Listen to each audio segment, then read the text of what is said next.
Royal rumble में कौन जीतेगा ये साल का सबसे बड़ा फैसला होता है। रंबल का विनर एक ऐसा रेसलर होना चाहिए जिस पर डब्ल्यूडब्ल्यूई को भरोसा हो कि वो रेसलमेनिया के मेन इवेंट के लायक है और आगे चलकर रेसलमेनिया में वर्ल्ड टाइटल जीतने की भी काबिलियत रखता है।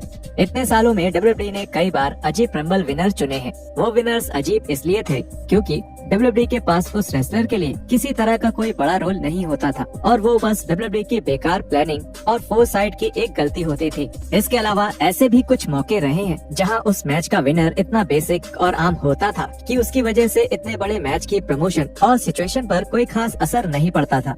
तो जुड़िए हमारे साथ जहां हम बात करेंगे 10 ऐसे डब्ल्यूडब्ल्यूई के रंबल विंस जो किसी काम के नहीं थे। Stone cold Steve Austin, royal rumble 1997।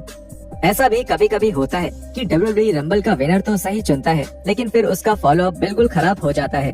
1997 में डब्ल्यूडब्ल्यूई ने स्टोन कोल्ड स्टीव ऑस्टिन को रंबल मैच जीतने के लिए बुक किया था और ये बिल्कुल सही मूव था। एक हील के तौर पर ऑस्टिन का काम शानदार था और वो धीरे धीरे पूरी रेसलिंग इंडस्ट्री के टॉप रेसलर बनते जा रहे थे।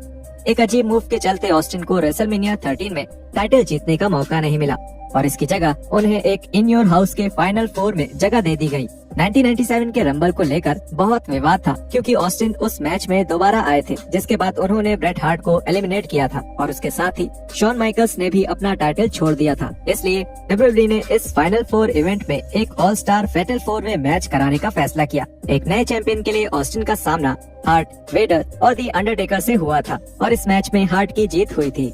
Number 10 John Cena, royal rumble 2013। जब बात रॉयल रंबल मैच की होती है तो फैंस कुछ ऐसा देखना चाहते हैं जिसके बारे में सोच भी नहीं सकते क्योंकि जिसके रिजल्ट के बारे में पहले से ही सबको पता हो उन मैचेस के रिव्यूज बहुत खराब होते हैं और वो फैंस को बहुत निराश करते हैं। और 2013 में सभी को पता था कि जॉन सीना ही वो मैच जीतने वाले थे।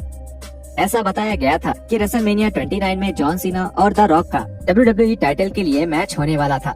ये रंबल मैच बिल्कुल बेजान था और जैसा कि सबको पता था जॉन सीना ये मैच जीत गए। हालांकि सीना की स्टार पावर बहुत बड़ी है लेकिन ये डब्ल्यूडब्ल्यूई के लिए एक नया स्टार बनाने का बेहतरीन मौका था।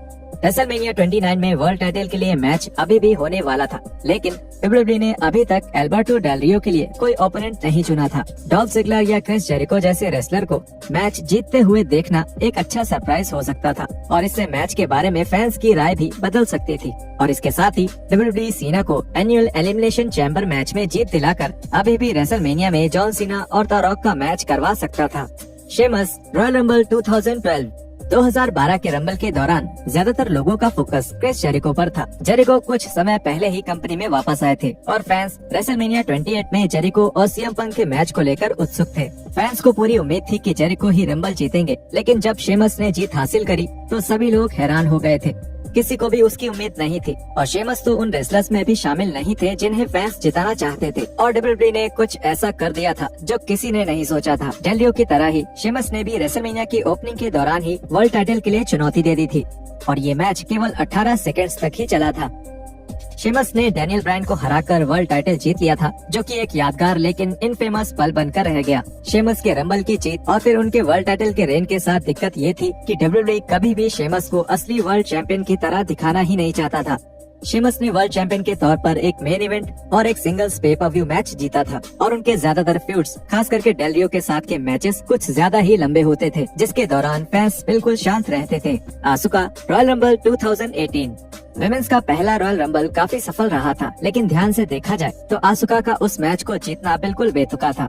आसुका ने जब शार्लेट को रेसलमेनिया 34 के लिए चुनौती दी थी वो तब भी अनडिफीटेड ही थी और डब्ल्यूडब्ल्यूई के सबसे कंट्रोवर्शियल फैसलों में से एक था जब डब्ल्यूडब्ल्यूई ने सबसे बड़े स्टेज पर आसुका को शार्लेट के हाथों हराने का फैसला किया था। ये आसुका के सभी फैंस की एक बेइज्जती थी और डब्ल्यूडब्ल्यूई ने आसुका के रॉयल रंबल की जीत को बस शार्लेट को रेसलमेनिया 34 तक लाने के लिए इस्तेमाल किया था। एल्बर्टो डेल रियो, रॉयल रंबल 2011। डब्ल्यूडब्ल्यूई को यकीन था कि वो कंपनी के अगले बड़े सुपरस्टार बनने वाले हैं। डेल रियो रिंग में कमाल का काम करते थे और वो सच में ऑडियंस को भी पसंद आते थे। डब्ल्यूडब्ल्यूई ने डेल रियो को 2011 के रंबल में जीतने के लिए बुक किया और ये लोगों को अच्छा भी लगा क्योंकि उन्हें पहले ये लग रहा था कि ये रंबल या तो जॉन सीना या फिर रैंडी ऑर्टन जीतने वाले थे डेल रियो की जीत से दिक्कत ये हुई कि उस समय तक WWE और WWE के फैंस दोनों ही ये तय नहीं कर पा रहे थे कि डेल रियो वर्ल्ड चैंपियन बनने लायक थे या नहीं। इसी वजह से जब रेसलमेनिया 27 की ओपनिंग में डेल रियो ने एज को वर्ल्ड टाइटल के लिए चुनौती दी तो WWE ने एज को जिताने का फैसला किया, जिसकी वजह से डेल रियो का रंबल में जीतना सबके लिए ही समय की बर्बादी बन गया। उस समय रेसलमेनिया के ओपनिंग मैच में ही रंबल के विनर का मैच करवाने के फैसले की वजह से WWE की बहुत आलोचना हुई, क्योंकि ये साफ हो चुका था कि WWE को डेल रियो और एज के इस वर्ल्ड टाइटल मैच में कुछ खास नहीं दिखा था।